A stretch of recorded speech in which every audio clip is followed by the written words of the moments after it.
CM Vijay வந்து நீங்கள் எடுத்துக்கலாம், மண்ணெலாம் எடுத்துக்கலாம், உங்களுக்கு எந்த டிஸ்டர்ப் இருக்கா சொன்னோன்னே நாங்கள் ஏரி குளம்லேருந்து மண், இந்த மண் வந்து ஒரு 5 அடி 6 அடிக்குள்ள தான் இந்த தொழில் செய்கிற மண்ணே கிடைக்கும். ஃப்ரிட்ஜே கொண்டு வந்துட்டாங்க. நாங்கள் மண்ணில் ஃப்ரிட்ஜே கொண்டு வந்துட்டோம்னா பார்த்துக்கோ. அப்புறம் எங்களுடைய டெக்னாலஜியில் எவ்வளோக்கு பண்ணுவோம். தண்ணி பாட்டில், கரண்டி, தோசை கரண்டிலேருந்து அதை தட்டி தட்டி தட்டி தட்டி அதை ரவுண்ட் பண்ணி பானையாக உருவாக்கணும், திருப்பி காய வைக்கணும், திருப்பி இன்னும் கொஞ்சம் தட்டி திருப்பி ஷேப் பண்ணணும். அதுக்கப்புறம் அது மேலே செம்மண் பூசணும், அதை கரைக்கணும், அதை அழகுபடுத்தணும், அது ஸ்டைலாக மேலே கோடு போடணும். பழைய சாதத்தை போட்டு தயிர் சின்னவங்க போட்டு கரைச்சி கொடுத்தாங்கன்னா பியூர் இன்சுலினுங்க. மண் சட்டியில் மீன் குழம்பு வச்சு சாப்பிட்டு பாருங்க, மண் குழம்புல அந்த மட்டன் குழம்பு வச்சு சாப்பிட்டு பாருங்க, மண் குழம்புல அந்த சாதாரண ஒரு சின்ன ஒரு குழம்பு கூட செய்யுங்க.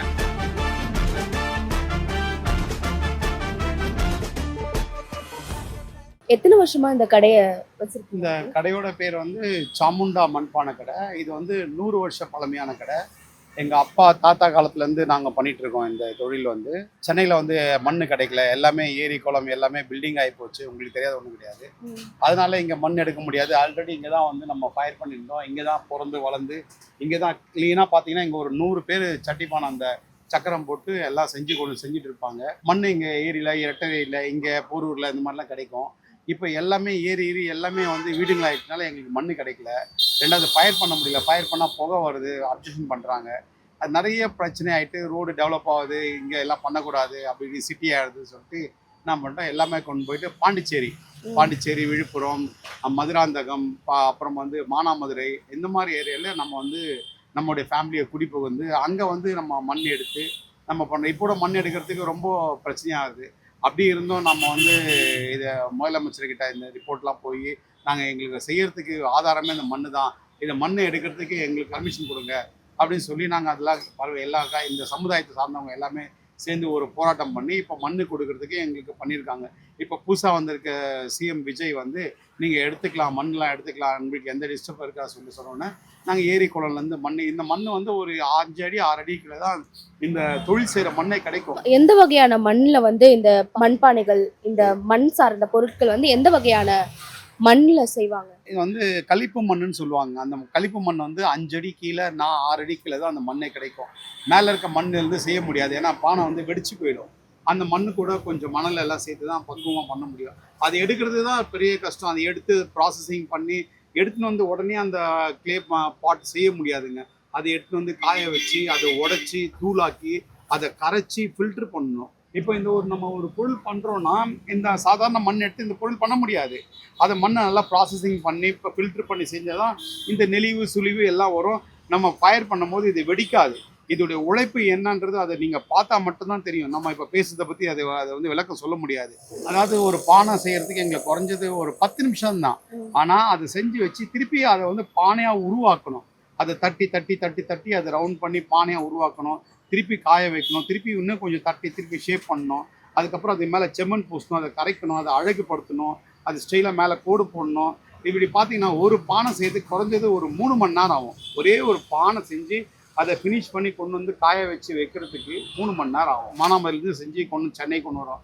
இப்போ அதை செய்யறதுக்கு உண்டான கூலி, அங்கேருந்து டிரான்ஸ்போர்ட்டு, மண் எடுக்கிற கூலி, அதை சூளை ஃபயர் பண்ணணும், அதை விறகுலாம் வச்சு ஃபயர் பண்ணணும், அதை பதப்படுத்தணும், அதெல்லாம் நிறைய ப்ராசஸிங் இருக்குங்க. அதில் செஞ்சு பார்த்து கொண்டு வந்து நம்ம இங்கே வியாபாரம் பண்ணுறதுக்குள்ளே பாதி உடஞ்சிருது, பாதி தான் நிற்குது. லாபம் என்னமோ கம்மி தான், ஆனால் கொஞ்சம் மக்கள்கிட்ட நல்லா ரீச் ஆனதுனால இப்போ கொஞ்சம் தேவலாம். இப்போது ரோடு சரியில்லைங்க, கண்ணா மின்னு இருக்க ரோடு. இப்போ எவ்வளோ தான் நீங்கள் பதமாக ஏற்றி வைக்கோல்லாம் போட்டு கொண்டு வந்து பதமாக ஏற்றினா கூட நம்ம ஒரு 100 பொருள் எடுத்துகிட்டு வந்து இங்கே வைக்கிறோம்னா குறைஞ்சது ஒரு 60-70 பொருள் தான் நமக்கு வந்து நிற்கிது. மீதி 30 பொருள் உடஞ்சி போயிடுது. நம்ம இதை ஃபயர் பண்ணதுனால திருப்பி ரீசர்க்கிள் பண்ண முடியாது. அது குப்பைக்கு தான் போட்டுருந்தோம் அந்த பொருள். அந்த 70 பொருளை வச்சு தான் நம்ம இதில் லாபத்தை வச்சு தான் நம்ம பண்ண முடியும். 30-40 வருஷத்துக்கு முன்னாடி தான் இங்கே வந்து நம்ம செஞ்சு பண்ணிட்டு இருந்தோம். அப்போ எங்களுக்கு அவ்வளோ உடச்செல்லாம் கிடையாது. இங்கே செய்வோம், இங்கே ஃபயர் பண்ணுவோம், இங்கே கொண்டு வந்து விற்போம். இப்போ அப்படி பண்ண முடியலைங்களே. இது லாங் ஆனதுனால டிரான்ஸ்போர்ட் எங்களுக்கு அடி வாங்குது, ஆள் கூலி போகுது, வண்டியில் உடையுது, நிறைய சேதாரம் ஆகுது. ஏற்றும் போது உடையுது, இறக்கும் போது உடையுது. செடி வைக்கிற தொட்டியிலேருந்து அவங்க வீட்டுக்கு யூஸ் பண்ணுற பாத்திரத்துலேருந்து, ஏங்க ஃப்ரிட்ஜே கொண்டு வந்துட்டாங்க. நாங்கள் மண்ணில் ஃப்ரிட்ஜே கொண்டு வந்துட்டோம்னா பார்த்துக்கோ. அப்புறம் எங்களுடைய டெக்னாலஜியில் எவ்வளோக்கு பண்ணுவோம். தண்ணி பாட்டில், கரண்டி, தோசை கரண்டிலேருந்து எல்லா வகையிலும் சட்டியில என்ன சட்டி வேணும் எல்லா சட்டியும் கொண்டு வந்துருக்காங்க. இது பேர் வந்து கஞ்சி கலையம். இது யாருக்கு அவ்வளோ தெரியாது. இது நைட்டு நம்ம சாப்பிட்ற சாப்பாடு கொஞ்சம் நைட்டு மீந்த சாப்பாடு இதில் போட்டு காலைல தயிர் சின்ன வெங்காயம் போட்டு இந்த கையில் நல்லா பிசைஞ்சு காலையில் குடிச்சோம்னா பியூர் இன்சுலினுங்க. டயபெட்டிக் பேஷண்ட் ஒரே ஒரு வாரம் இதை பழைய சாதத்தை போட்டு தயிர் சின்ன வெங்காயம் போட்டு கரைச்சி கொடுத்தாங்கன்னா பியூர் இன்சுலினுங்க. இன்னமும் மண் பொருட்கள்ல செஞ்சு சாப்பிட்றவங்க இருக்காங்களா? இது எனக்கே வேடிக்கையா இருக்கு. ஆனா நாங்க ஸ்டார் ஹோட்டல் வரல வந்துட்டோங்க. இன்னைக்கு இப்ப இந்தியால இருக்க ஸ்டார் ஹோட்டல்ல பாத்தீங்கன்னா மண் கலையம்ல கஞ்சி தாங்க இப்ப கொடுக்குறாங்க. இப்ப நம்ம வீட்டுல செய்யற பழைய கஞ்சி நம்ம காலைல குடிக்கணும். இதே நீங்க ஹோட்டல்ல போனீங்கன்னா 1000 ரூபாங்க.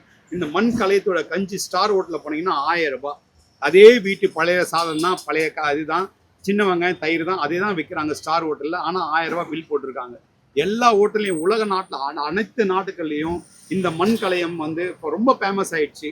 கஞ்சி தானங்க இப்போ பேக் பண்ணி, இப்போ சவுதிலாம் பார்த்தீங்கன்னா கஞ்சி பழுது தான், கஞ்சி தான் பேக் பண்ணியே கொடுக்குறான். பழைய காலத்தில் பார்த்தீங்கன்னா பெரிய வீல் இருக்கும், அதில் ஒரு நடுவில் ஹோல்ஸ் இருக்கும், அதை போட்டு கட்டையில் சுற்றுவாங்க.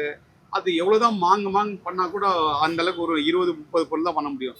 இப்போ நவநாகரிகம் வர என்ன ஆச்சு, மோட்டரை செட் பண்ணி அந்த மோட்டரில் அந்த வீல் செட் பண்ணதுனால ஒருத்தன் 20 பீஸ் 30 பீஸ் செய்கிறான், ஒரு நாளைக்கு 60 பீஸ் 70 பீஸ் செய்கிறான்.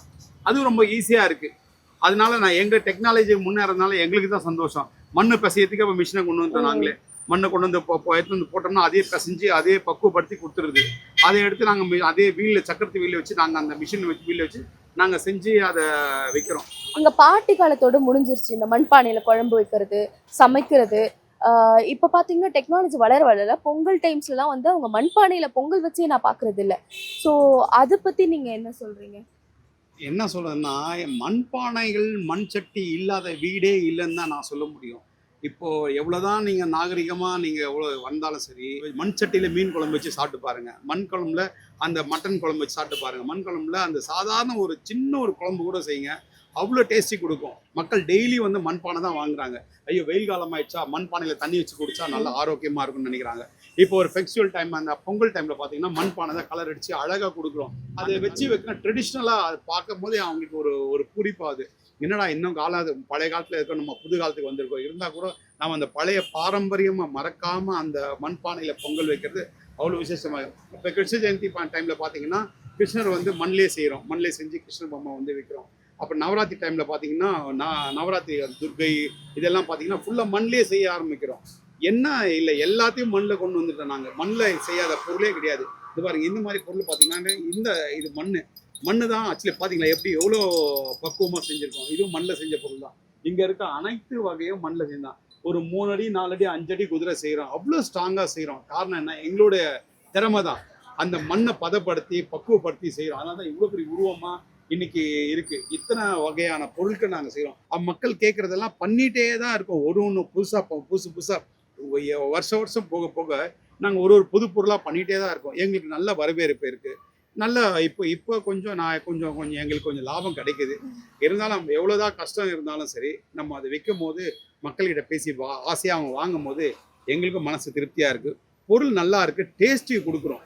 அதில் செய்கிற என்ன பதார்த்தமும் சரி, என்ன குழம்பும் சரி, என்ன கிரேவியாக இருந்தாலும் சரி, அவ்வளோ டேஸ்ட்டு கொடுக்குறோம். நாங்களே இப்போ முன்னாடி வந்து ஒரு சட்டி வாங்கினா அது வந்து கஞ்சி தண்ணி ஊற்றி பக்குவப்படுத்தணும், இது பற்றினாலாம் இப்போ கிடையாது. ஏன்னா இப்போ இருக்கிற ஸ்பீடு உலகத்தில் நாங்களே அதை சீசனிங் பண்ணி டபுள் ஃபயர் பண்ணி நாங்களே கொடுக்குறோம். நீங்கள் நைட்டே இப்போ நான் வாங்குற சட்டியை நைட்டே போய் நீங்கள் மீன் குழம்பு வச்சுக்கலாம், நைட்டே போய் சிக்கன் குழம்பு வச்சுக்கலாம், நைட்டே போய் மட்டன் குழம்பு வச்சுக்கலாம், நைட்டே போய் கார குழம்பு வச்சுக்கலாம், நைட்டே வத்த குழம்பு வச்சுக்கலாம். அந்த மாதிரி டெக்னிக்கலாக கொண்டு வந்துட்டாங்க.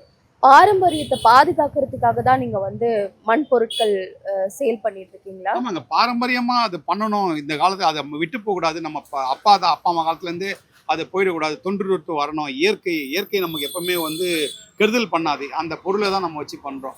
மண் சட்டியில வச்சு சாப்பிட்டீங்கன்னா எல்லா ஆரோக்கியமான ஒரு இதான். ஸ்டீலு அலுமினியம் இதெல்லாம் பார்த்தீங்கன்னா நமக்கு உடம்பு கெடுதி தான். மண் பொருள் எப்பவுமே நமக்கு கெடுதி பண்ணாது. நேச்சுரல், ரொம்ப நல்லா இருக்கும்.